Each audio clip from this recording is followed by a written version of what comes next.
안녕하세요. 저는 정경자입니다. 저희 삶은 오직 아들만을 위해 바쳐졌습니다. 결혼할 때 아들에게 집을 사주며 행복한 가정을 꾸리기를 간절히 바랐습니다. 그러나 그 집에 찾아갈 때마다 아들과 며느리는 저를 마치 남처럼 대했고 방문을 거절당하는 일도 허다했습니다. 어느 날은 집 앞에서 몇 시간을 기다렸지만 아들은 저를 마주치지 않으려 집으로 돌아가지도 않았죠. 그저 전화로 다음에 오세요라고 차갑게 말할 뿐이었습니다. 시간이 지나자 집에 CCTV가 설치된 것을 발견했습니다. 아들과 며느리는 그동안 카메라를 통해 제가 긴 시간 기다리는 모습을 보면서 뒤에서 저를 욕하고 비웃었습니다. 충격과 배신감에 떨며 그들에게 따져 물었지만 돌아온 것은 무례한 변명과 가식적인 미소뿐이었습니다. 그러나 그것은 시작에 불과했습니다. 아들이 저를 몰아내기 위해 벌인 그들의 계획은 상상을 초월했고 저는 참혹한 현실 속에서 이들의 진짜 본성을 마주하게 됩니다.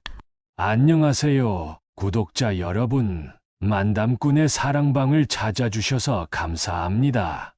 만담꾼은 전국 각지에서 사연을 제보받아 전해드리는 만큼 희노애락이 살아 숨쉬는 이야기를 약속드립니다.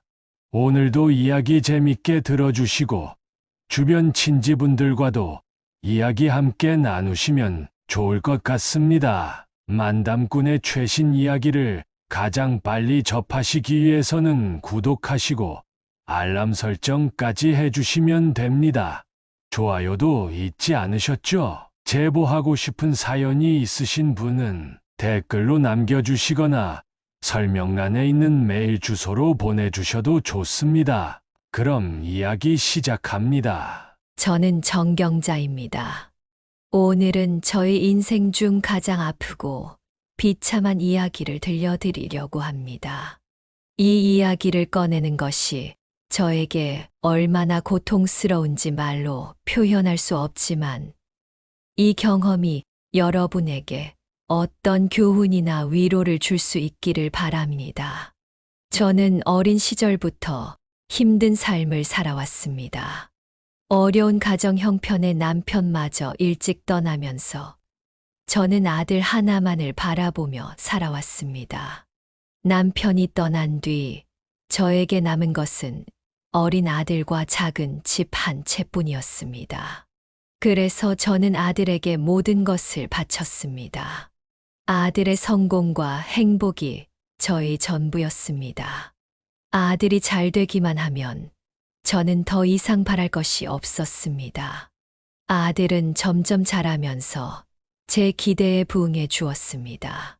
좋은 대학에 진학했고 좋은 직장에 들어갔습니다. 저는 그가 자랑스러웠습니다. 아들이 결혼할 나이가 되자 저는 더욱더 아들의 행복을 위해 헌신하기로 결심했습니다. 그래서 제가 가진 유일한 집을 팔고 그 돈으로 아들에게 신혼집을 사주었습니다. 저는 그 집이 아들과 며느리가 행복하게 살아갈 수 있는 보금자리가 되기를 간절히 바랐습니다. 처음에 그들은 매우 감사해했습니다. 아들도 며느리도 저에게 여러 번 고맙다고 말하며 저를 위해 항상 집에 놀러 오라고 했습니다. 그 말에 저는 정말 행복했습니다. 그들이 행복하게 지내는 모습을 볼 수 있다는 것만으로도 제 인생이 충분히 보상받는 느낌이었으니까요. 하지만 그 행복은 오래 가지 않았습니다.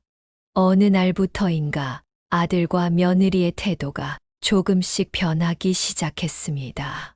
처음엔 사소한 것들이었습니다. 제가 집에 방문할 때마다 미리 연락을 하라고 하거나 특정 시간에만 오라고 제한을 두기 시작한 것이었죠. 그러나 저는 그것을 크게 문제 삼지 않았습니다. 그들도 이제 새 가정을 꾸렸으니 자신들만의 시간이 필요하다는 생각에 이해하려 했습니다. 하지만 시간이 지나면서 그들의 태도는 점점 차가워졌습니다. 제가 아들의 집을 찾을 때마다 그들은 날이 갈수록 저를 귀찮아하며 방문을 꺼려하는 모습을 보였습니다. 어느 날은 제가 집에 도착했을 때 문이 굳게 닫혀 있었고 아무리 초인종을 눌러도 아무도 나오지 않았습니다. 한참을 기다리다 지쳐서 돌아가려 할 때쯤 아들이 저 멀리서 집으로 돌아오는 모습을 보았습니다. 그 순간 저는 반가워서 손을 흔들었지만 아들은 저를 본 채만 체하며 모른 척 지나쳐갔습니다. 저는 너무나도 당황스럽고 서운했지만 그저 다시 전화를 걸어봤습니다. 그랬더니 아들은 엄마, 다음에 오세요. 지금은 바빠서 신경 쓸 수가 없어요. 라며 차갑게 말했습니다. 그날 밤 저는 한참을 울었습니다. 내 아들이 나를 이렇게 대할 수 있다는 것이 믿기지 않았습니다. 내가 모든 것을 바쳐 그를 키웠는데 이제 와서 나를 이렇게 대하는 것이 과연 올바른 일일까요? 너무나도 서운하고 슬펐지만 저는 아무 말도 하지 못했습니다. 그저 내가 뭔가 잘못했을지 모른다는 생각에 스스로를 책망할 뿐이었습니다. 하지만 그날 이후로도 상황은 나아지지 않았습니다. 오히려 더 악화되었습니다. 아들과 며느리는 저를 피하기 위해 온갖 핑계를 대며 제가 방문하는 것을 점점 더 꺼려했습니다.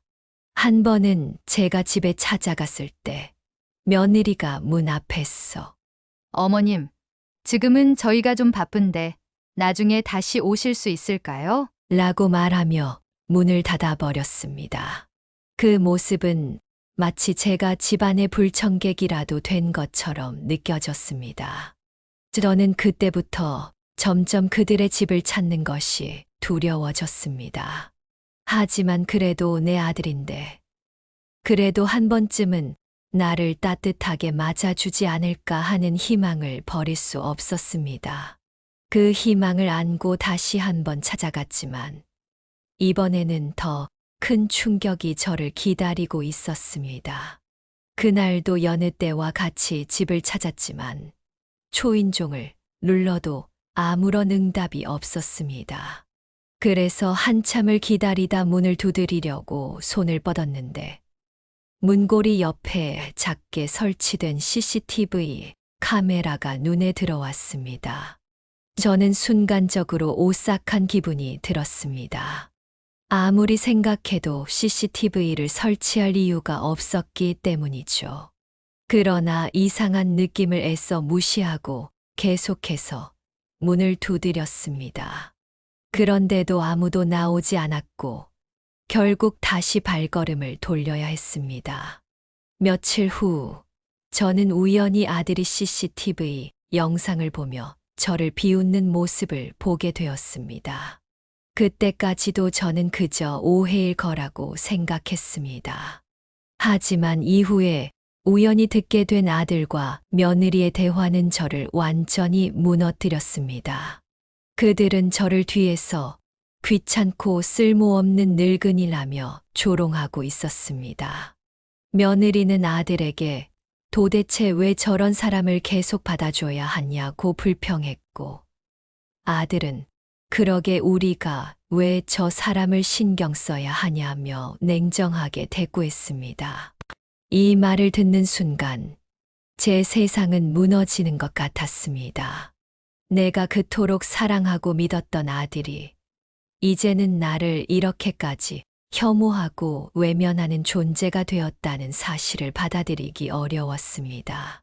그들이 나를 이렇게 대하기까지 얼마나 많은 시간 동안 나에 대한 불만과 혐오를 쌓아왔을까? 그동안 나의 헌신은 그들에게 아무런 의미가 없었을까 하는 생각이 머리를 떠나지 않았습니다. 이후로 저는 완전히 마음을 닫았습니다. 아들의 집을 다시는 찾지 않기로 결심했습니다. 하지만 그 결심이 서기까지 얼마나 많은 눈물을 흘렸는지, 아들이 그리워 밤마다 얼마나 애타게 전화기를 붙잡고 있었는지 모릅니다. 그러나 그들은 끝까지 저에게 아무런 연락도 하지 않았고, 저는 그저 혼자 외로움 속에서 지내야 했습니다. 하지만 그들의 무시는 여기서 끝나지 않았습니다. 어느 날 아들은 갑작스럽게 저를 찾아와 집을 팔고 싶다는 말을 꺼냈습니다. 이유를 묻자 그는 이 집이 이제 필요 없으니 팔아서 새로운 집을 사겠다고 했습니다. 저는 그 말을 듣고 경악했습니다. 그 집은 제가 아들에게 마지막으로 남긴 선물이자 제 모든 것이었습니다. 그런데 이제 와서 그 집이 필요 없다는 말을 하다니요. 너무나도 충격적이었습니다. 하지만 아들의 의지는 확고했습니다. 엄마, 이제 그만 좀 해요. 이 집은 더 이상 우리에게 필요 없어요. 팔아서 다른 곳으로 이사 갈 거예요. 엄마가 신경 쓸 일 아니에요. 그는 그렇게 말하고는 문을 쾅 닫고 나가버렸습니다. 남은 것은 상실감과 절망뿐이었습니다. 그 후로 며느리도 저에게 전화를 걸어 이 집을 팔겠으니 더는 신경 쓰지 말라고 압박하기 시작했습니다. 며느리는 전화를 걸어 어머님, 이 집 팔아서 우리에게 더 좋은 곳을 마련할 계획이에요. 어머님도 이제 그만 손을 놓으세요. 이제 우리도 우리의 살 일이 있어야죠. 라고 말했습니다. 그 말은 마치 제가 그들의 삶에 방해가 된다는 것을 암시하는 것 같았습니다. 저는 한동안 아무 말도 할 수 없었습니다. 왜냐하면 제가 아들에게 준 집을 그들이 이렇게 헐값에 팔고 저를 아예 잊어버리려 하는 것처럼 느껴졌기 때문이죠. 그 이후로 저는 그들의 집을 아예 찾지 않았습니다. 그리고 매일 밤마다 그들의 말과 행동을 떠올리며 눈물을 삼켰습니다. 그러던 어느 날, 저는 아들의 집이 부동산 매물로 나와 있는 것을 보게 되었습니다. 그제야 저는 그들이 정말로 집을 팔기 위해 모든 준비를 마쳤다는 것을 알았습니다. 그들이 저에게 말하지 않고 몰래 이 모든 일을 진행해 왔다는 사실에 저는 더욱 큰 충격을 받았습니다. 저는 그들이 나를 완전히 배제하고 마치 없는 사람처럼 대우하는 그 모습에 큰 배신감을 느꼈습니다. 그날 밤 저는 그동안 참아왔던 분노가 폭발하면서 아들에게 전화를 걸어 모든 것을 따져 물었습니다. 그러나 아들은 차갑게 엄마, 이제 그만 좀 하세요. 우리도 이제 우리만의 삶을 살아야 하니까요. 엄마는 그동안 충분히 해주셨어요. 그러니 이제는 우리를 믿고 맡겨주세요. 라고 말했습니다. 그 말을 듣는 순간 저는 더 이상 아무런 희망도 없다는 것을 깨달았습니다. 저는 그 후로 아들과 며느리의 연락을 일절 받지 않았습니다. 그리고 그들은 저에게 한 번도 먼저 연락을 해오지 않았습니다. 시간이 지나면서 저는 그들과 완전히 단절되었습니다. 매일같이 문 앞에 걸터 앉아 아들이 돌아오길 기다리던 시절이 이제는 꿈처럼 느껴졌습니다. 아들이 떠난 후 저는 혼자 남겨졌습니다. 아무도 없는 집에서 홀로 밥을 먹고 TV를 보며 시간을 보내는 것이 일상이 되었습니다. 하지만 인생의 아이러니는 여기서 끝나지 않았습니다. 얼마 지나지 않아 아들의 상황이 급변하기 시작했습니다.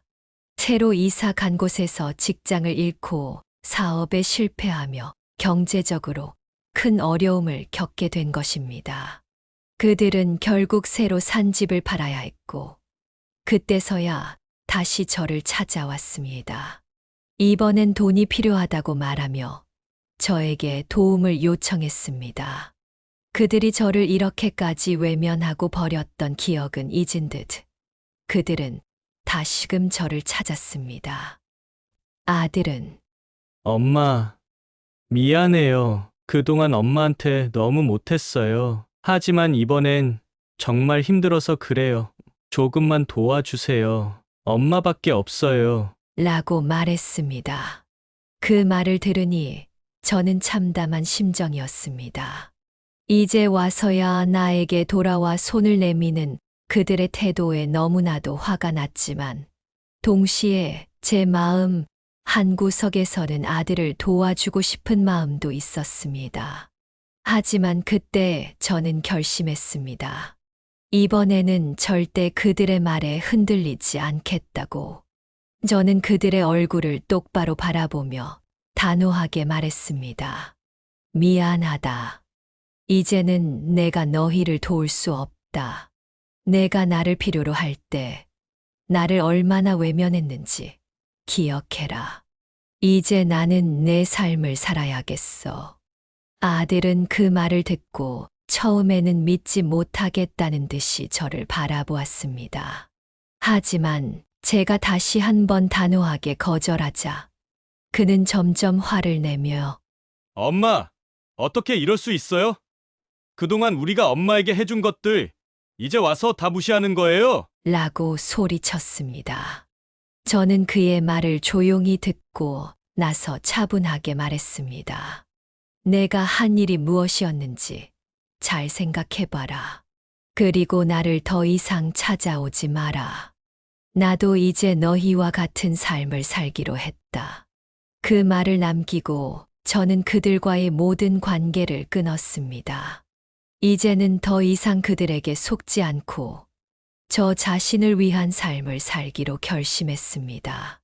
그 후로도 아들과 며느리는 몇 번이나 저를 찾아왔지만 저는 끝내 그들에게 마음을 열지 않았습니다. 그들은 결국 제 집 앞에서 눈물을 흘리며 사죄했지만 저는 그들을 용서할 수 없었습니다.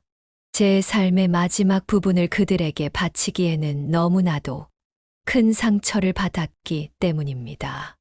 그들은 저의 마지막 기회를 날려버렸고 이제는 돌이킬 수 없는 관계가 되어버렸습니다. 저는 그 후로 아들과의 연락을 완전히 끊고 저 자신만을 위한 새로운 삶을 시작했습니다. 외롭고 고독한 날들도 있었지만 저는 스스로를 다독이며 버텨나갔습니다.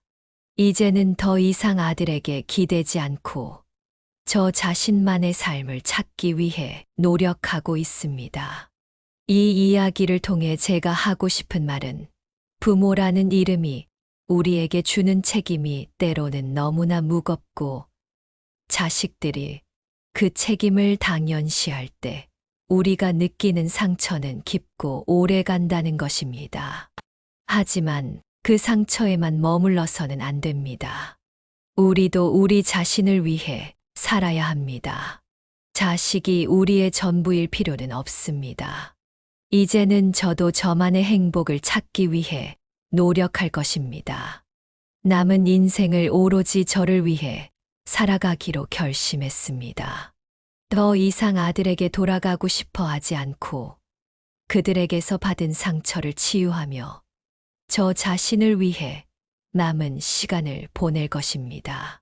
그것이 제가 선택한 길입니다. 그리고 그 길을 따라가며 더 이상 후회하지 않기로 다짐했습니다.